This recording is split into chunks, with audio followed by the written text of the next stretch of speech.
Pour l'instant, c'est un contrat à 540 €. Ça me va bien d'avoir ce rythme-là, d'aller chercher mes enfants beaucoup plus tôt le soir, passer pour le coup des vrais moments de qualité, aller faire ses courses quand il n'y a personne dans les magasins, pouvoir faire passer ma santé et mon bien-être aussi en priorité avant mon travail et pas après.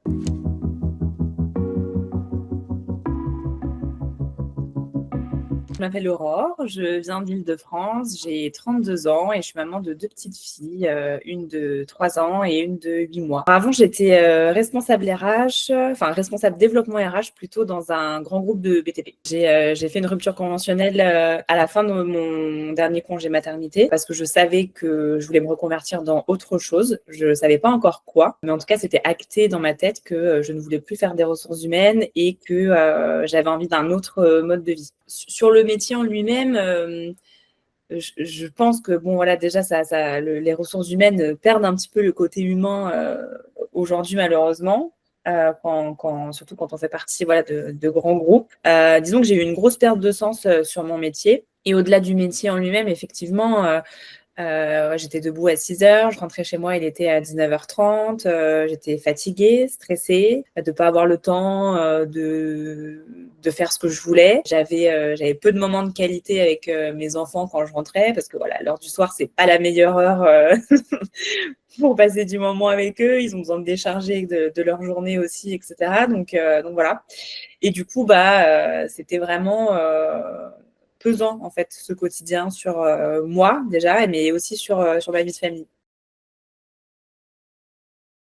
Il faut savoir que moi, du coup, à la suite de ma rupture conventionnelle, j'ai fait un bilan de compétences parce que vraiment, je m'ouvrais toutes les portes sur mon futur métier. Je me fermais aucune porte, j'étais ouverte à tout, sachant qu'il y avait quand même des choses qui m'animaient au fond, mais voilà, je me laissais l'opportunité de voir très large. Donc, j'ai fait ce bilan de compétences et ce qui en est ressorti, c'était effectivement tout ce qui est lié à la créativité, tout ce qui est un petit peu projet, etc. Et donc, en fait, de fil en aiguille, j'ai fait mes recherches. Je suis tombée sur le métier de community manager et au fur et à mesure, pardon, sur le compte de Justine. Ce qui m'a convaincue, c'est les témoignages et les vidéos sur YouTube que j'ai beaucoup regardées. Effectivement, il y avait d'autres formations, mais en tout cas, je me sentais plus à l'aise, un peu comme un feeling en fait aussi. Je me suis un peu laissée guider par les témoignages que j'ai pu regarder et tous ces retours de personnes qui ont été accompagnées aussi et pour qui ça avait fonctionné, quoi. C'était concret, c'était réel et du coup, c'est ce que j'avais besoin pour me convaincre.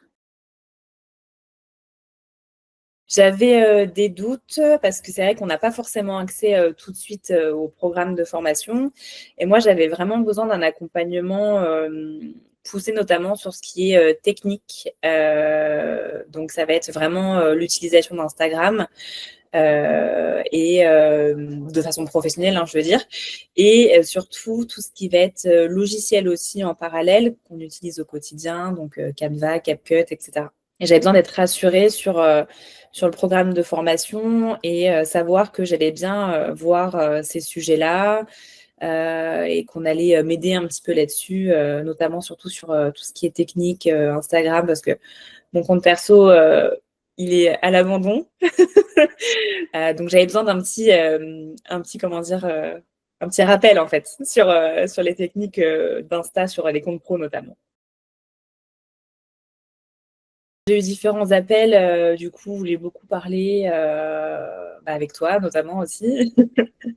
On a beaucoup discuté, échangé sur, justement ses craintes, ses doutes et puis à un moment donné, j'ai arrêté de réfléchir en fait. Je me suis dit: «Bon, si je me lance pas, j'aurai toujours des doutes de toute manière, que ce soit, cet accompagnement ou un autre». Donc à un moment donné, il faut aussi prendre, le taureau par les cornes et se lancer. L'accompagnement s'est super bien passé, notamment aussi grâce au coaching hebdomadaire. Franchement, j'avais une coach qui était géniale. Lucie, d'ailleurs, si tu passes par là, mille fois encore. merci pour tout.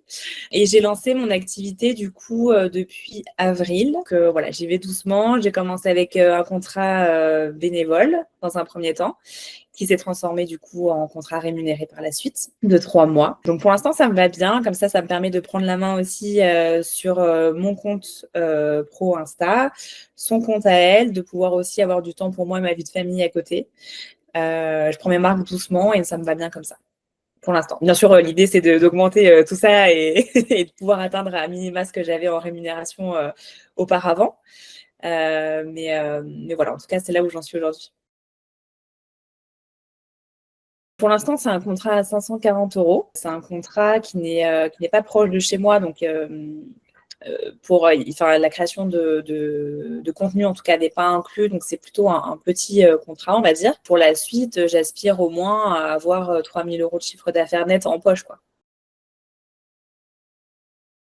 Ça me va bien d'avoir ce rythme-là, pour mes marques petit à petit, histoire que ça devienne des automatismes. Mais aujourd'hui, vraiment, j'ai la liberté de pouvoir m'organiser comme je veux. J'ai du temps pour moi, pour ma famille. La charge mentale qu'on a au quotidien, mais qui nous tombe un peu dessus le soir après le travail quand on est salarié, en fait, je la ressens beaucoup moins parce que du coup, je l'étale sur ma semaine et je m'organise comme je veux, quoi. J'ai plus cette contrainte temps que je pouvais avoir avant et qui pèse du coup beaucoup quand même sur la charge mentale, quoi.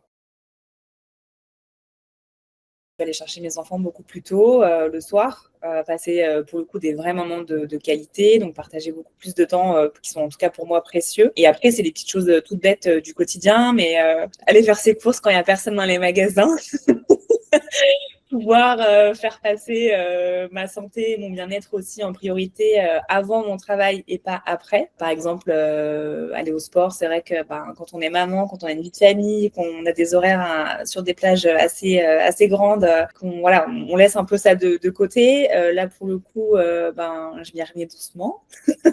Il y a aussi tout ce qui est rendez-vous médicaux, c'est bête, mais ça, c'est des choses qu'on laisse aussi un petit peu de côté quand on n'a pas trop le temps. Enfin, en tout cas, moi, c'était mon cas. Je laisse un petit peu traîner et du coup, c'est ce genre de choses aussi qu'on fait passer en priorité maintenant, quoi. C'est toujours dur de se lancer parce que c'est un coût, c'est vrai. Mais à un moment donné, il faut aussi faire sauter toutes ces barrières qu'on s'impose à soi-même. On aura toujours mille et une excuses en fait de pas se lancer, que ce soit une question d'argent, de temps, etc. Et en fait, il faut juste se dire que quand on veut, on peut, on se donne les moyens en tout cas d'y arriver, de foncer et surtout de choisir en fait d'investir en soi parce que si nous on le fait pas pour nous-mêmes, il y a personne d'autre qui va le faire en fait. Donc c'est vraiment ça que j'aimerais transmettre comme message pour des personnes qui hésitent encore.